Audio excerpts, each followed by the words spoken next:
All right, good morning for college algebra. We were talking about the end behavior of functions, and we're going to do a little walkthrough of the homework. Okay, so this one says, right, as x approaches negative infinity, what's going on with x? So let's go back up and make a couple of notes, right? We know that we have a degree 4 polynomial here because the maximum exponent is a 4th degree, right? And our leading coefficient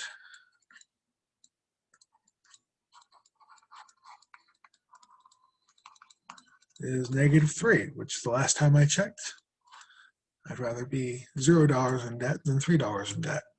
All right, so that's negative. So what we're looking at is like kind of like a parabola type shape that's facing down. Okay, so we could say, right, as x approaches positive infinity, f of x approaches negative infinity.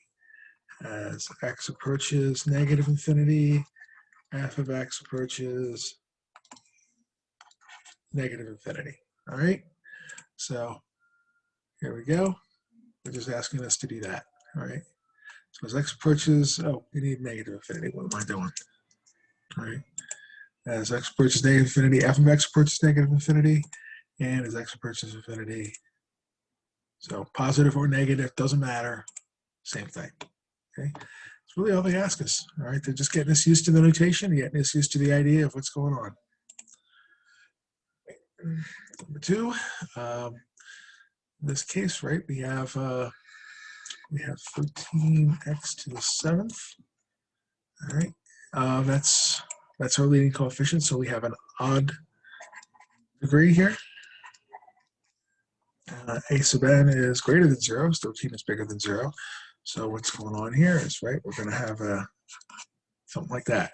So as x grows without bound, f of x grows without bound, right?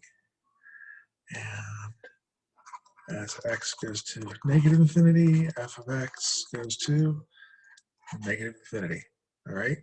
So odd degree, positive coefficient, we're all set. All right, so let's see. As x goes to negative infinity, f of x goes to there. Go to positive infinity, we go to positive infinity. Okay, all good. Next, probably should have combined this into a different version, but okay, this one's a little bit trickier. Okay, you are not supposed to multiply all of these out.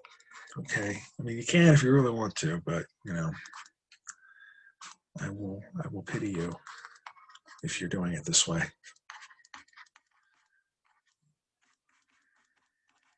All right. So, how do you figure out the degree?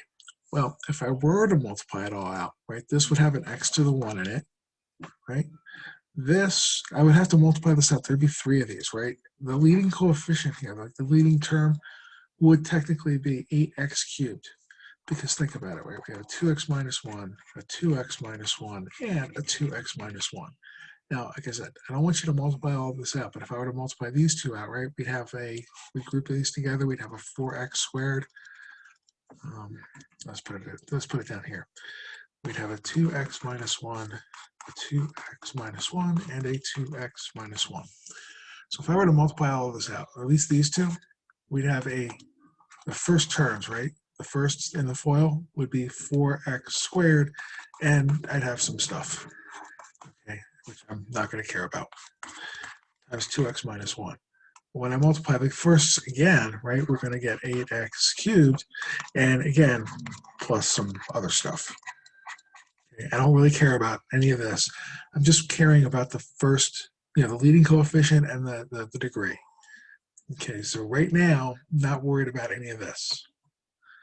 And then here, we have some x. We have another x to 1, right? So if I were to multiply all of this out, right, we'd have 1 plus 3 is 4 plus 1 is 5. We'd have an x to the 5th. This coefficient is 1, this coefficient of 1. If I were to multiply all this out, right, this leading coefficient would be 8 times 1 times 1. We'd have an 8 here. But look at the beginning, right? This beginning is -4 times the whole bit. So this is going to be a -32 2, right? 4 times 8 is 32, negative 32x to the 5th, and then plus a lot of other stuff that we don't care about. So in this case, right, our degree is odd.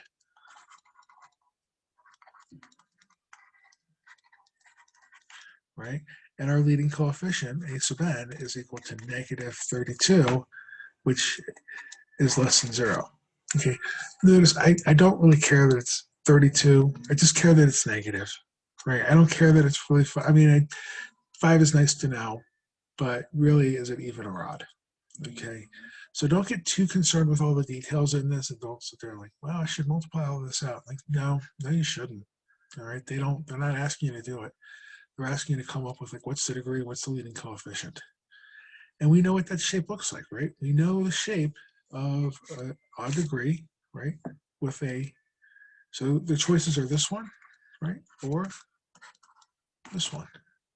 Well, this is when n is, right? This is when a sub n is positive. This is when a sub n is negative. Let's pick this one, okay? So, regardless of what little wiggles it's going to have in here or anything else it's doing, that's the end behavior part of it. Okay, that's all they want to know at this point. What's the end behavior? So as x goes to negative infinity, right, we're going over here, right? X goes down that axis there in that direction. What's happening to my f? My f is getting bigger and bigger and bigger, right? Or my n, in this case, is getting bigger and bigger and bigger. So we're getting positive infinity. Okay, as x gets larger and larger and larger over here, right? What's happening to my function? Well, it's getting more and more and more in debt. Okay, bigger and bigger negative.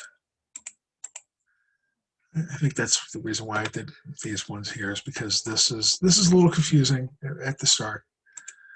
All right, and I wanted you to be good at figuring this stuff out.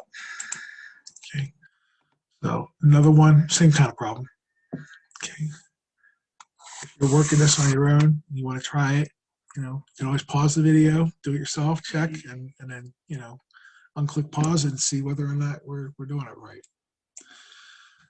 So here we have negative 7x to the 4th. We have a 4. Oh, they are tricky on this one. All right.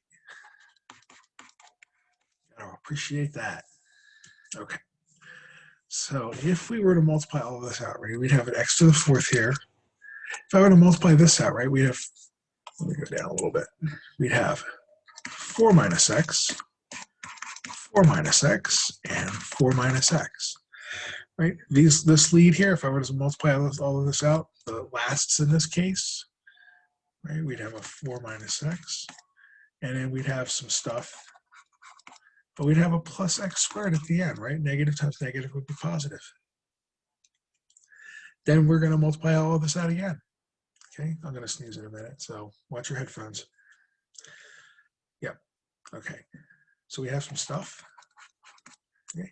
Negative times positive is negative. We have 1 and 3 of these. Okay, so if I'm going to multiply all of this stuff out here, right, we're going to have a negative x cubed, and we have some stuff. All right, and in here we just have 3x plus 3. We just have an x to the 1 here, right, x to the 1. So if we were to multiply all of the x's out, right, we'd have an x to the 4th plus 7 plus 1. We'd have an x to the 8th. Here, right, we have a negative x cubed. We have a positive x here, so it's negative times positive is negative. Negative times negative is positive. See, they're sneaky on this one. This one you have to work out. So whatever else I know about this thing, right, and I don't know, 7 times 3 is maybe 21, but there might be some other things going on here. I don't think so, but you never know. No, we know it'd be 21. But I don't really care about the 21. I care whether or not positive or negative. It's positive. So a sub n greater than 0, n is even, right? Because it was 3, 4, and 8, right? There's 8 up here. So n is even. A sub n is positive. So our end behavior, and again, there's going to be a lot of wiggles in here, but that's the end behavior. Right? So as x approaches negative infinity, right, as x gets larger and larger in that direction, what's happening to my function? It's growing back up bound. Okay, so positive infinity. X goes to positive infinity, right? X is going over here, right? What's going on with my f, or my cube in this case? Get bigger and bigger and bigger, right? And then we should be all set. So let's go ahead and check. All right, they're happy with that. And I think the next section is something completely different here. Yep. So I'm going to go ahead and make a video about how to find zeros. All right, that's a little bit more complicated, a little bit more involved, but you should have a real good foundation to get the first couple of the first couple of homeworks out of here. All right, so I'll see you in the next video, and good luck doing this homework.